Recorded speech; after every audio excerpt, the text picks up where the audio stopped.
बाक्सा जिल्लानि बरबरी पुलिस थानानि सिङाव थानाय भारत भुटान सीमायाव थानाय सनापुर दैसायाव थांनाय बृहस्पतिबार खालि हरनि समाव सासे आइजोनि गोथै सहखौ बोखांनो हानाय जाथाया ओनसोलनाङैनो सोमोनांनाय थासारि सोमजिहोदों। सनापुर गामिनि सासे सुबुङा दैसायाव दुगैनो थांनाय समाव गोथै सहखौ दैसायाव गोजावना थानाय नुनानै गामिनि सुबुंफोरनो खौरां हरो। बेनि उनाव सुबनखाता बिडिपिआ जाथायनि बागै बागानपारा पुलिसनो खौरां हरनाय लोगो लोगो पुलिसनि मोनसे हानजाया जाथायथिलियाव सौहैनानै गोथै सहखौ बोखाङो। बोखांनो हानाय गोथै सहखौ सुबनखातानि नांगोल बस्तिनि थागिबि 65 बोसोर बैसोनि बुधबारि बर'नि होननानै सिनायथिदों। मिथिनो मोननाय बादिब्ला थांनाय बृहस्पतिबार खालि मोनाबिलिनि 7 रिंगासो समाव न'नि साखाथियावनो थानाय सनापुर दैसायाव दुगैनो थांनायनिफ्रायनो गोमानानै दंमोन।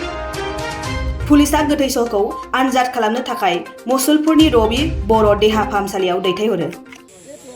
घटनाটো गुडला तारमाने सन्धिया टाइमत दंगत গৈছিল তাতে বোধহয় হিলত পিছল খাই তাৰমানে পৰি পেলাই ভাহি আহিছিল বোধহয়। এতিয়া মানুহটো মৰে। কিমান বয়স হ'ব? বয়স মোটামুটি 65 বছৰ। এতিয়া পষ্টমৰ্টমৰ কাৰণে এতিয়া পুলিচ এটা নিব চাইছে।